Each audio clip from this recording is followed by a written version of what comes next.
Okay. Hi, everybody. We're going to begin now. We are studying Moreh Nevukhim. This is webyeshiva.org, and we have been studying the guide, Maimonides' Guide for the Perplexed, for some time now. We are in the first section, chapter 71. We're getting towards the end of the first section. And we are using the Shlomo Pines edition of the English translation of the Moreh Nevukhim. It's on page 175. So let us get started. To just get our bearings, the Rambam has defended the Aristotelian model or depiction of God as both a prime cause and as a prime mover in the previous two chapters. And now he is going to get more in depth in trying to explain the flawed methodology of a group of religious philosophers that the Rambam has identified as the Metakalimun, or the Kalamists, people who engage in philosophical speculation based upon already accepted tenets of their faith. Um, so that's really sort of the entire theme of this chapter, which is to sort of put forward that whereas the Rambam is also a religious philosopher, the area which he takes issue with his compatriots who are also religious philosophers, perhaps of another religion, such as Islam or Christianity, but perhaps even of his own religion. And we'll see some examples of that as we continue along in this text, that the Rambam even takes issue with some of his own co-religionists who use this type of methodology. The way I guess we could explain it is working with certain givens that are based upon theological core beliefs that we feel that we as Jews must believe in, using that as our core, and then using philosophical logic and argumentation to prop up and defend those premises that we believe are dogmatic to our faith. And the Rambam feels that that kind of methodology, where first you paint the bullseye and then you paint the target around the bullseye, is not an authentic, nor is it intellectually honest way for a philosopher to work. A philosopher has to first use logic without any preconceived notions, come to the conclusions based purely on objective speculation, and then see what can be reconciled with his faith uh, um, uh, uh, doctrines or his faith statements, and see if they are at all compatible. But to first work with a premise that is based purely on faith, that is not based on logic, and to use that as the foundation for one's entire philosophical system is a dishonest and an inauthentic way for a philosopher to work.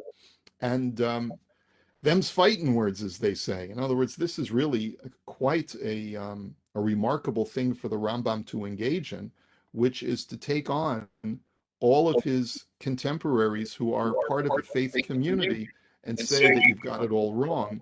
You've got to work this way. The Rambam is completely committed to Aristotelianism, even to a point where he may have to actually temporarily, at least, defend theological positions that he knows are untenable in Judaism. But he does so for the sake of showing how the mutakalimun, how the kalamists are using the wrong methodology, are using an entirely erroneous system. So this is where we're starting in chapter 71. Now, he starts off this chapter with a very interesting introduction, which takes about a page. And this introduction is how the system of Torah Sheba'al Peh has changed over the course of centuries, how the system of an oral transmission with our oral Torah in Judaism originally started off being completely oral, and then it eventually changed. He says, for the only thing it is permitted to divulge to all people are the texts of the book. Normally, The original system was that when we taught from a text, we only taught Torah shebichtav, the written Torah, and we only orally transmitted Torah sheba'al peh, the oral tradition. You already know that even the legalistic science of law was not put down in writing in the olden times because of the precept, which is widely known in the nation. And here, let me bring up my screen so that we can see some of these texts in their original. Here we go. There's a Talmudic statement in Tractate Gittin, which states as follows: Dorash Rebbe Yehuda Bar Nachmani, that this particular sage expounded on the following verse. The Torah writes in Parshat Ki Tisa, Kitov lecha et hadivarim ha'ela, write down for yourself these words. Ki al pi hadivarim ha'ela, because based upon the peh of these words, the word al pi is understood by the Talmud to mean through the oral transmission of these words. So how can you, on the one hand, be commanded to write something down, and in the same breath be told that there's a desire to retain the orality of these words and not write them down? That seems to be the Talmud's issue with the language of this text from the book of Exodus. So ha-ketzad, so how do we reconcile this? That there are two types of Torah knowledge.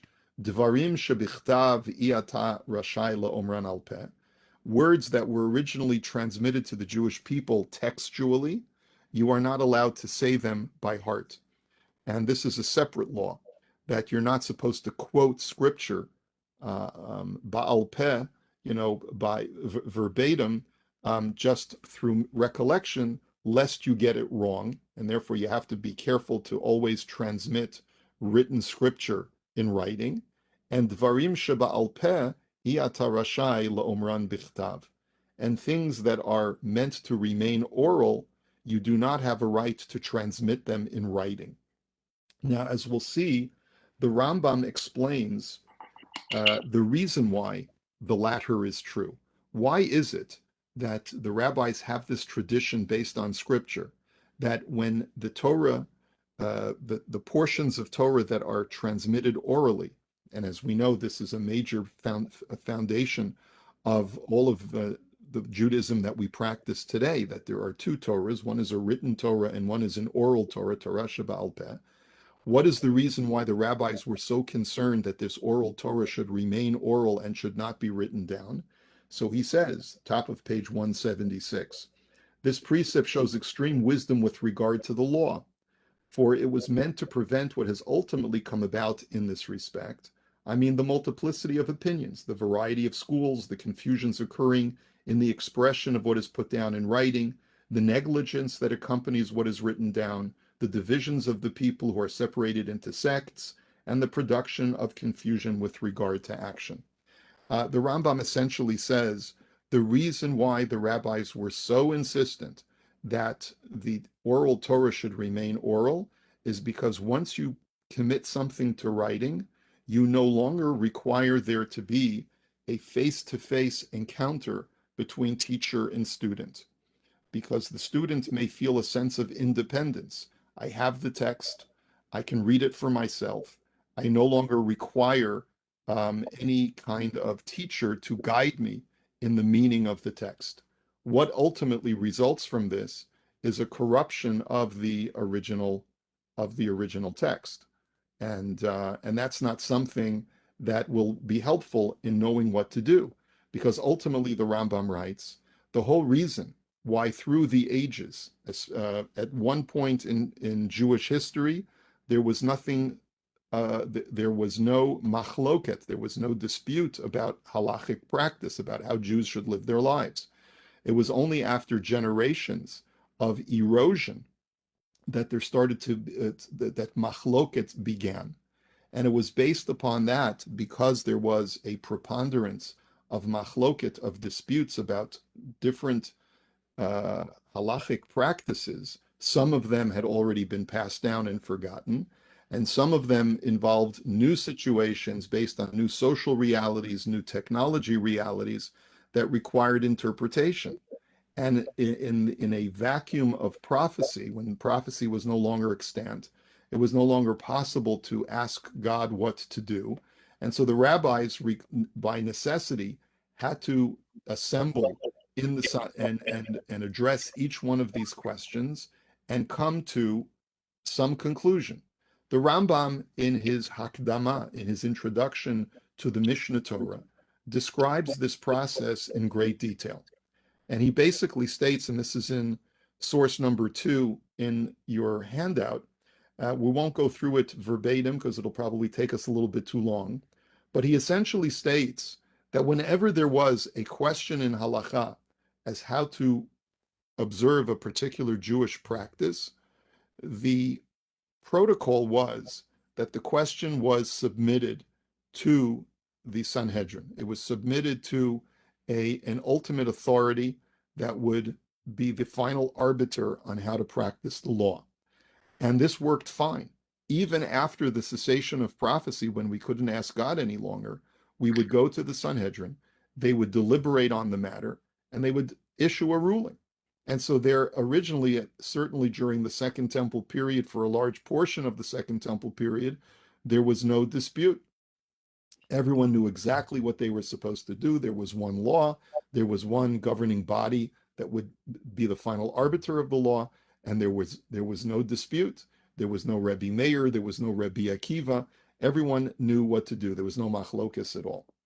What happened was that as the Jewish world began to deteriorate, as we get closer and closer to the destruction of the Second Temple, probably starting around the first century before the Common Era, there starts to be the ability for the Sanhedrin to arbitrate and to preside over these issues started to become compromised because of religious persecution, and it was no longer possible for the Sanhedrin to be the final arbiter. And that's where machlokes began, because there was no singular body of law that we could consult. And that's when things began to deteriorate. By the time we get to the second century of the Common Era, after the destruction of the Second Temple, and after there's been further exile and breakdown of Jewish community, there's certainly no central Sanhedrin authority any longer. We find that the law is now in a greater sense of disarray, more than it has ever been in all of Jewish history, because there is no central body to tell us what to do. And that is what convinces Rabbi Yehuda Hanassi, the original author of Mishnah, to put together a text which up until then had been taboo, to commit the oral Torah into writing. And he does so with great hesitation and has to defend his practice, but ultimately it is accepted and it proliferates throughout Klal Yisrael. And the Rambam writes this because he wants us to understand that there is this emphasis on preserving orality of the law, because once you commit something to writing, you start to compromise the transmission of that information even more. Even though Rabbi Yehuda Hanassi felt that he had no choice but to commit the Mishnah to writing, because there was no way that we could legislate law by ourselves orally, but there was a price, a heavy, heavy price that was paid. And the heavy price that was paid is that once you commit the Torah Sheba'al Peh into writing, students no longer feel the same commitment to their teachers, and the text now becomes subject to misinterpretation. And that is always what has happened whenever we have committed oral transmission into writing. When you consider that today, that is the greatest liability of having so much technology available to us, not only in books, but in digital reproductions of texts.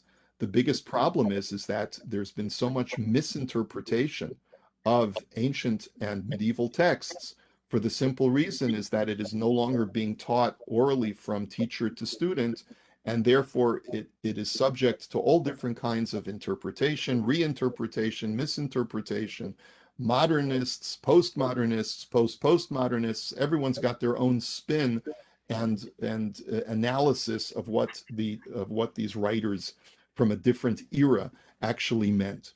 The Rambam writes that this is a very great disadvantage, and so the point of what he's getting to as his introduction to this discussion is that there are certain parts of our tradition which were never committed to writing, even after Rebbe Yehuda Hanasi came onto the scene and redacted the Mishnah.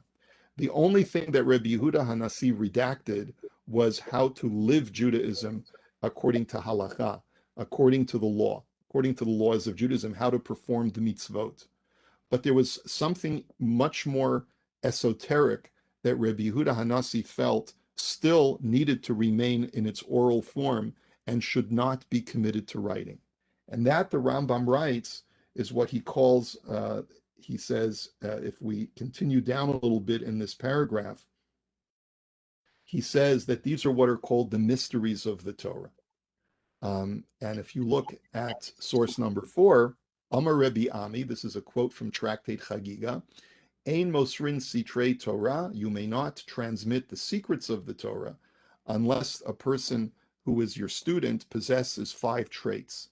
And we had seen this Gemara previously when we were learning back in chapter 34. The Rambam had explained that people who possess the mysteries of the Torah, which is what the Talmud is talking about, are very few in number within the Jewish people, because you need to have so many different qualities which are hard to find in one person to be able to be a faithful recipient of this esoteric knowledge.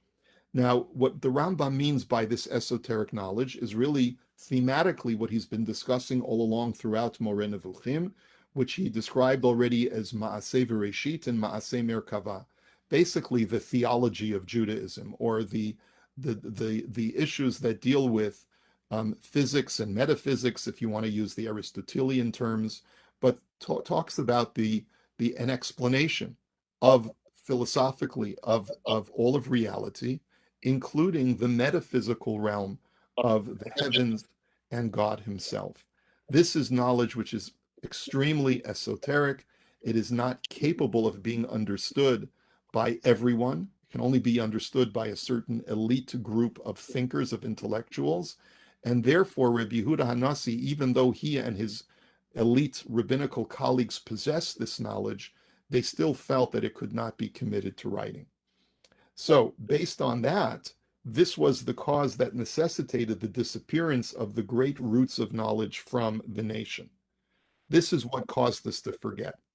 Now, what the Rambam is essentially professing is that there was a time in Jewish history where almost no one in Judaism, including its rabbinic leadership, was aware of this esoteric knowledge of Ma'aseh V'Reshit and Ma'aseh Merkava.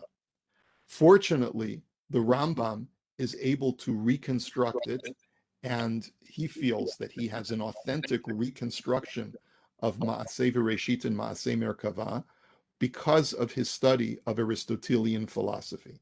And the Rambam, and I'm merely just presenting this to you, my dear listeners. It's important for us to understand where the Rambam is coming from, whether you agree or disagree personally with what he's saying, is that he's basically saying that when we study Aristotelian philosophy, we will get a flavor or almost a fairly accurate depiction of what we as the Jewish people lost through the centuries of our esoteric tradition. And the Rambam had written this in the introduction to Moreh Nevukhim. He alludes to it in the 4th chapter of Hilchot Yesodei HaTorah in his Mishnah Torah.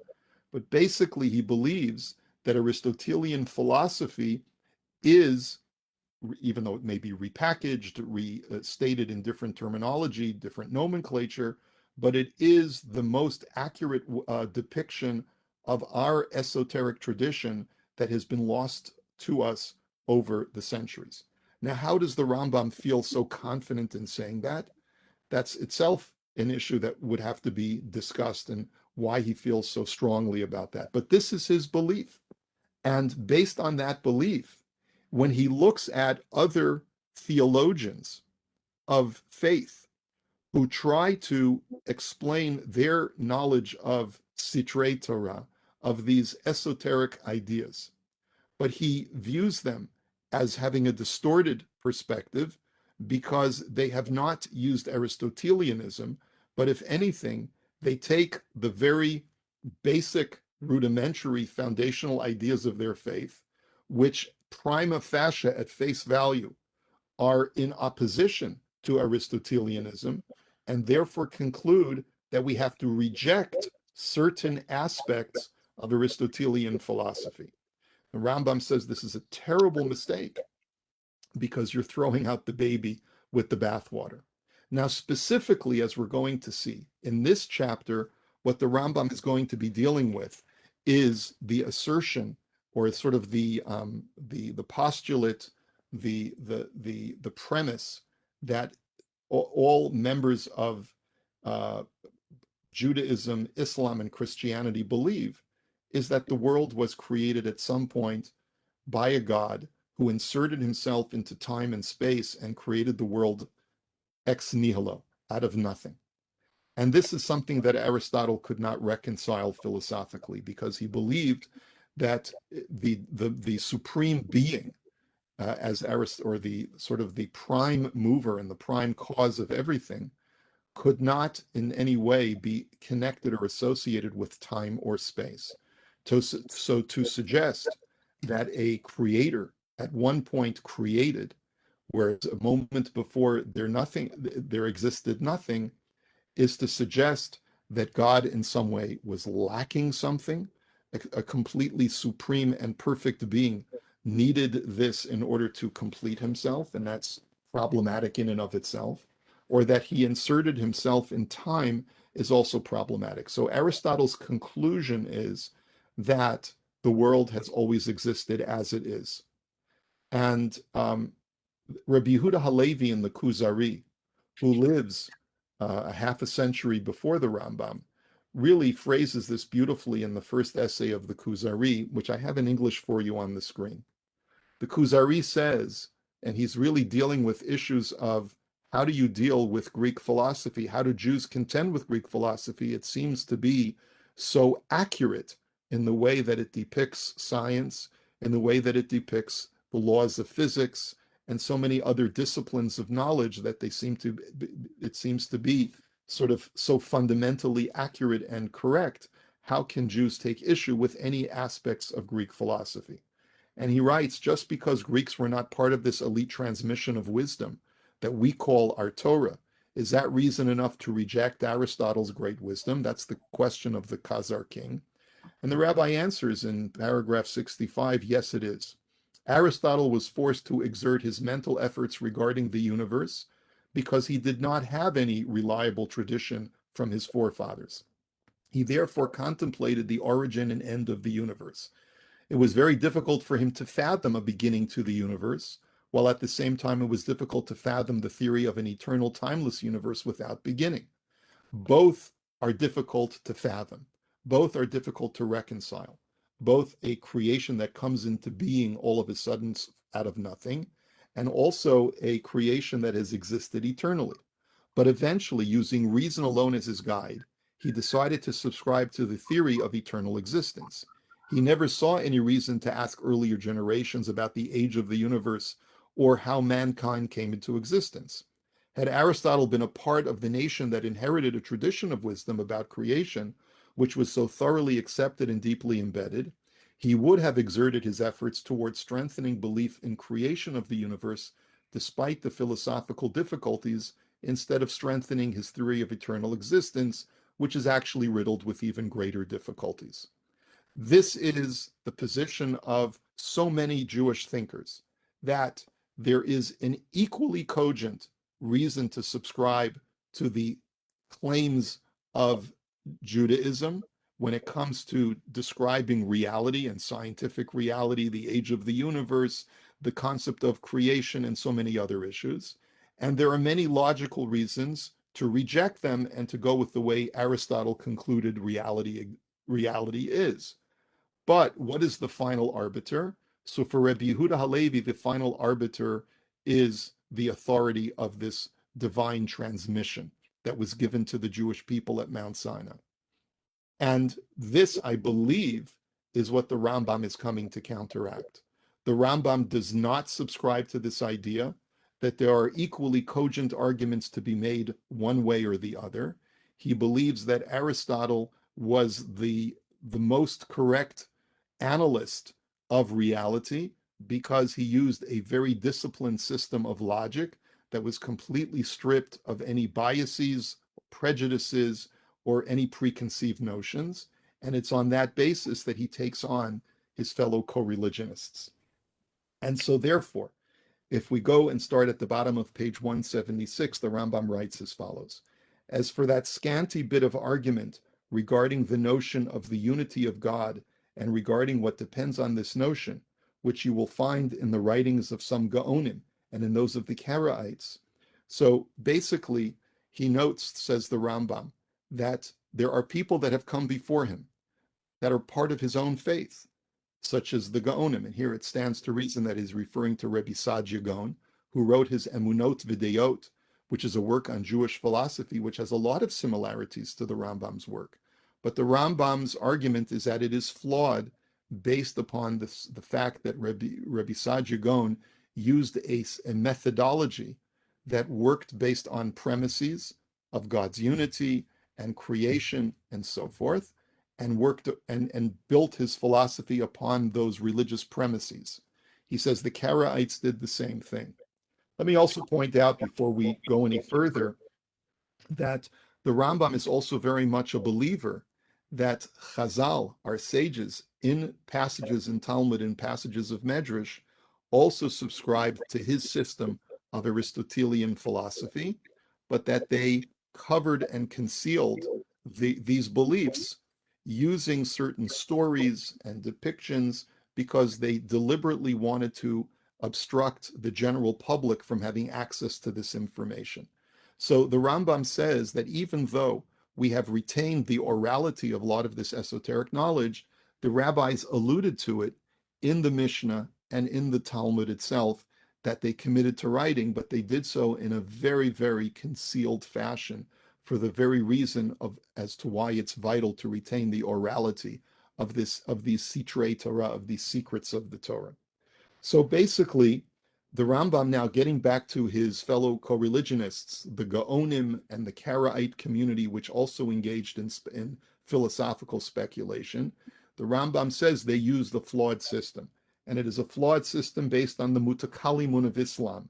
And that this bit is very scanty indeed if compared to what Islam has compiled on the subject, meaning that even though my co-religionists have written a lot about Jewish philosophy, about the theology of our faith, and about how we get to certain conclusions about things, he says the mutakalimun in Islam have written even more. And then he tells us that even within the mutakalimun, there are different sects. There's the Mutazilites, there's the Asherites, which we're not going to get into now because it doesn't forward our discussion and really help us understand what the Rambam is trying to get to right now.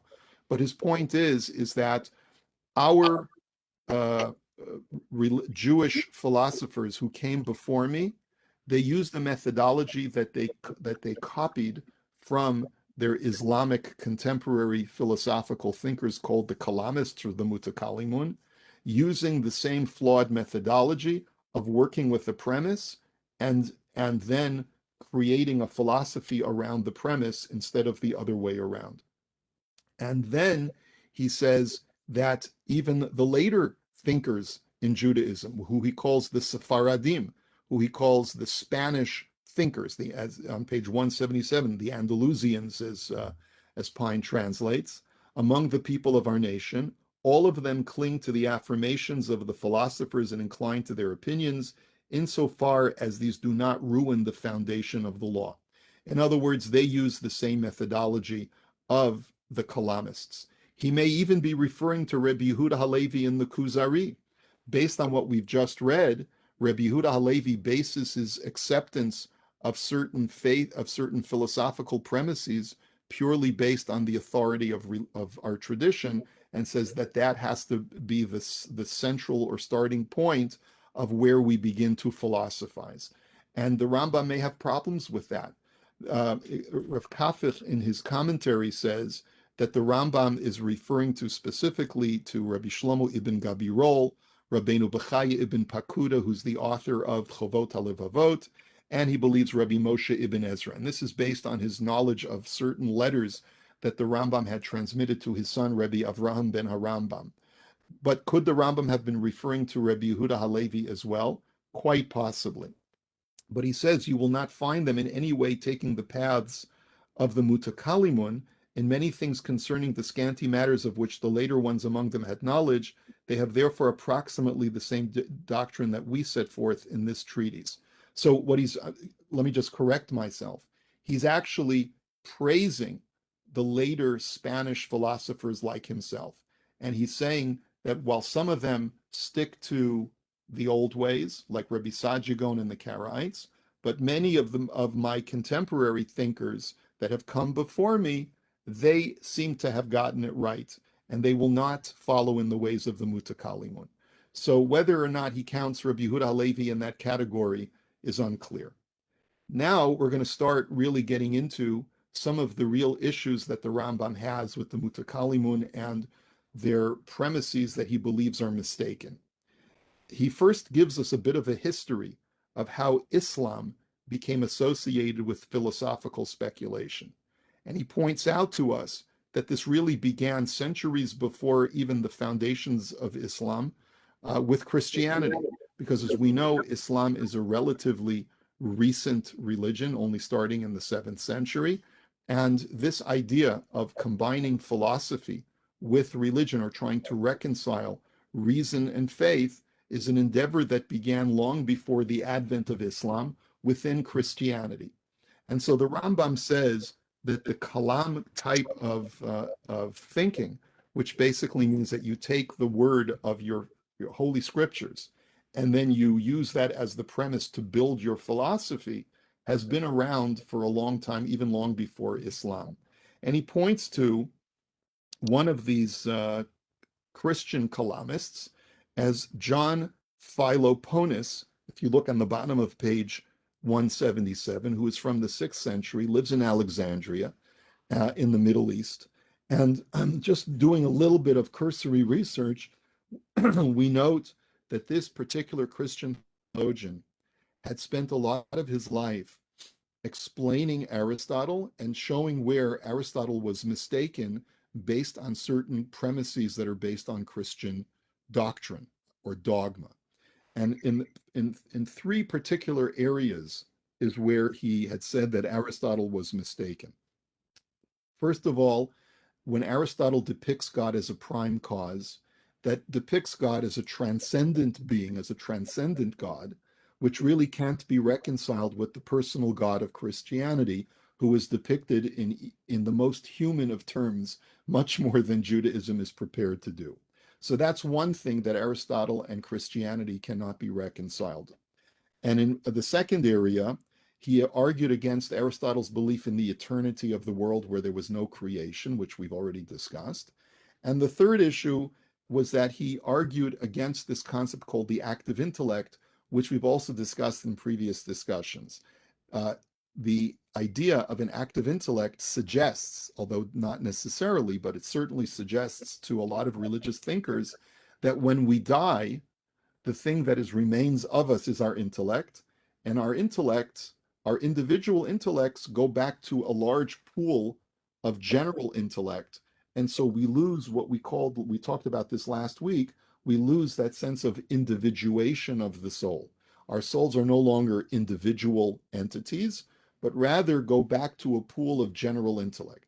So it's those 3 issues that John Philoponus had specific objections to against Aristotle. Number 1, the depiction of God as this transcendent prime cause. Number 2, the eternity of the universe. And number 3, the idea of what remains of us after we die and the loss of individuation.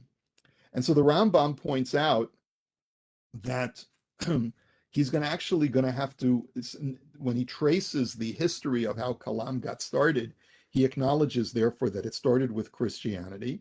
And then he says on page 178 They also selected from among the opinions of the earlier philosophers everything that the ones who selected considered useful for him, even if the later philosophers had already demonstrated the falseness of these opinions, as for instance, that affirming the existence of atoms in the vacuum. In other words, basically, there was a lot of cherry picking going on among these religious philosophers to basically reject certain things that Aristotle said and to take things from earlier philosophers that had already been rejected by Aristotle and his contemporaries in order to bolster Christian theology and doctrine. And they considered that these were conceptions common to all and premises that everyone who accepts a law or a tradition, a faith tradition, is obliged to admit. Afterwards, the Kalam became wider in scope, and these people descended to other strange roads that had never been taken by the Mutakalimun from among the Greeks and others, for these were near to the philosophers. Then there arose in Islam assertions of the law that were particular to the members of that community, and that they necessarily had need to defend. Furthermore, differences of opinions between them with regard to these questions made their appearance, so that every sect among them established premises useful to it in the defense of its opinions. He says there is no doubt that there are things that are common to all three of us. I mean, the Jews, the Christians, and the Muslims, namely the affirmation of the temporal creation of the world, the validity of which entails the validity of miracles and other things of that kind. So the Rambam basically says, I'm not disagreeing about our belief that the world was created. I haven't yet explained how to reconcile that with Aristotle's concept of the eternity of the universe, but I'm not prepared to use the flawed methodology of my contemporaries, whether they're Jewish or Muslim or Christian. And so on the bottom of page 178, he says, to sum up, all the first mutakalimun from among the Greeks who had adopted Christianity and from among the Muslims did not conform in their premises to the appearance of that which exists. In other words, they did not use purely intellectual speculation to look at things and study them objectively, but considered how being ought to be in order that it should furnish a proof for the correctness of a particular opinion, meaning their religious dogmas. They basically said, how do we interpret the world based upon what our scripture tells us ought to be correct? And that is the flaw. And so therefore, to sum up, the Rambam writes, and anything that they felt was contradictory to their scripture, they used argumentation to reject. And this is where we get to the idea that these Kalamists rejected certain things which are essential in Aristotelian philosophy. And the way that he writes it is, those who say this are not aware and do not know that matters are not as they thought, but that their predecessors toiled to establish the truth of what they desired to establish as true, and to refute what they desired to refute because of the harm that would come if this were not done, even if it were after 100 propositions to an opinion whose recognition as correct was desired by them. No matter how correct using logical proofs Aristotle may be, they toppled them because they could not reconcile it with their faith. These ancient mutakalimun did away with the disease of Aristotelianism, starting with its root being, basically arguing that we need to uproot certain concepts in Aristotelianism. To sum up, I shall say to you that the matter is as Themistius put it. Themistius was a 3rd century Greek philosopher, and he says basically in criticism of religious philosophy, that which exists does not conform to the various opinions, but rather the correct opinions conform to that which exists. And so therefore, you have to take truth and reality as it is, and if there's going to be any inconsistency or dissonance between what your faith tells you and what truth tells you based on your intellect, you have to reinterpret your faith and not reinterpret reality. Those are very bold words from the Rambam. And now he's going to address how we reconcile the claim of Aristotle of the eternal creation, and he's going to continue this discussion. This is where I think we'll hold it for today, because we've gone a little bit over time as it is, and we are on page now 179, and the Rambam is going to go and continue along in this discussion of creation. we will continue, God willing, next week. Have a good week, everybody. Let me just figure out how to do this.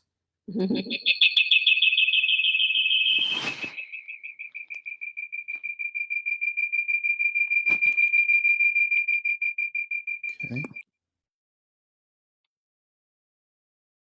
Stop sharing. What's that noise?